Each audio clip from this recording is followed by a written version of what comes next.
technology, administration officials, the teaching and non-teaching staff, to the entire student body of RSST, other guests and friends, ladies and gentlemen, magandang umaga sa inyo lahat. Thank you very much for inviting me to join you all this morning to celebrate the 11th founding anniversary of the Renaissance School of Science and Technology. It is an honor to commemorate the establishment of RSST and also count and back up yet another year of valuable service to the people.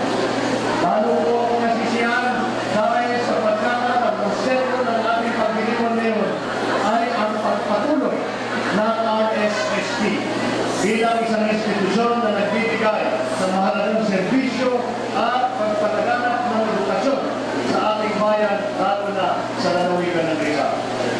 On the one hand, as a parent, an occasion of this kind reminds me of the great and incomparable legacy of education, which we parents, as a collective social force in the Philippines, endeavor endlessly to inculcate in the minds of our children. Not to mention the fact that we parents too, on an individual basis, work as hard as we can to be able to raise resources so that legacy is imparted to our children fully and completely. On the one hand, as a legislator and public servant, this occasion provides me the opportunity to personally visit and pay tribute to a vanguard of education in the province of Rizal, which has proven itself to be an effective avenue through which the legacy of education is channeled to the youth of Rizal. Of course, we also have to acknowledge our students who are as much a part of the success of this institution of learning. Siyempre, ang pagdiriwan na ito ay hindi mabubuo at mabubumpleto kung hindi natin isasama, bibigyan din ng pangalan at pagpugay ang lahat ng mga mag-aaral ng RSST. Hindi na ngayon, hindi pati sa mga nakaraan. At ang kanilang mga magulang na nagtiwala at patuloy na nagtitiwala sa institusyon na ito at naging mahalagang bahagi ng kanyang 11 taong kasaysayan bilang isang paaralan. Congratulations po sa inyong lahat. Taos at puso po ako nag-iis sa inyo at hindiniwag sa araw na ito.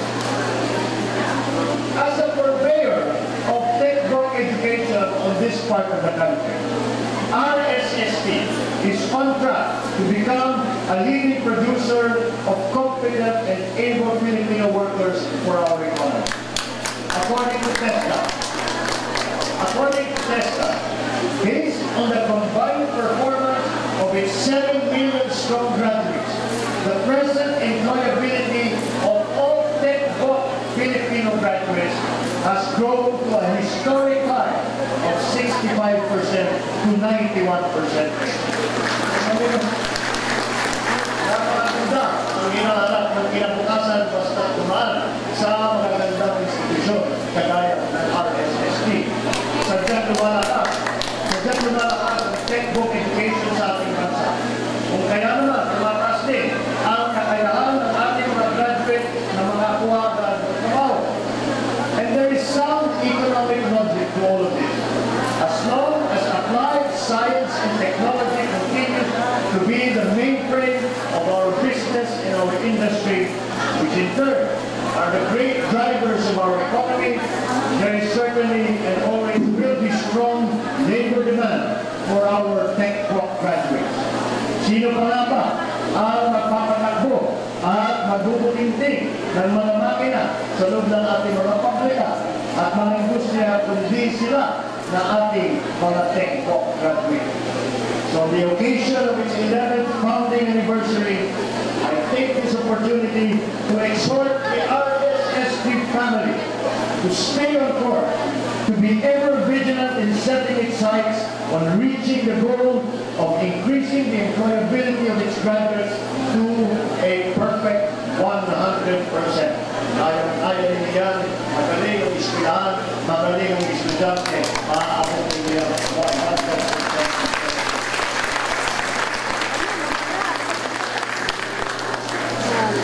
Bilang katuwang ng pamahalaan, lalo-lalo na ng ating Technical Education Skills Development Authority o ang TESDA, malaking responsibilidad at papel na dinadampalan ng RFST sa pagpapatibay ng ating tech-hawk education sa bansa at sa pagkamit na mga matatayo na pangarap ng ating milyon-milyon na tech-hawk students.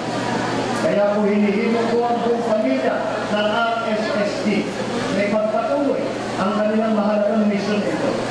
Magandang sariwain muli ang mga ideya at mga pangarap ng mga nagtayo ng paralan ito noong 2004. Simula noong ito ay kinilala bilang prison. Mula sa elementary at high school education na inyong pinagmulan, tignan nyo kung ano na ang inyong narating. Ngayon ay dumarami pa at dumalawak ang mga kursong inaalay sa kabataan. The ongoing expansion of the RSST bears semblance to the idea of Renaissance man or a polymath, which refers to a person with multiple talents and expertise. Just like the famous Italian Renaissance men Leonardo da Vinci and Galileo Galilei.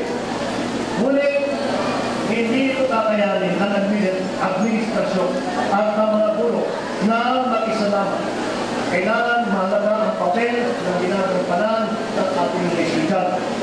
Kayong mga estudyante, nasa inyo, mga mahal kong mag-aaral, ang mga utak, mga pangarap, at ang sipag at syaga, ang paaralan dapat ang siyang magiging lang, magpapahibong at magtatagulog ng mga ito. Magsipag at mag-aral kayo ng mabuti. Huwag lang sana palaging pahala na si Batman. At kayaan na, rock and roll to the world. Pahala na ang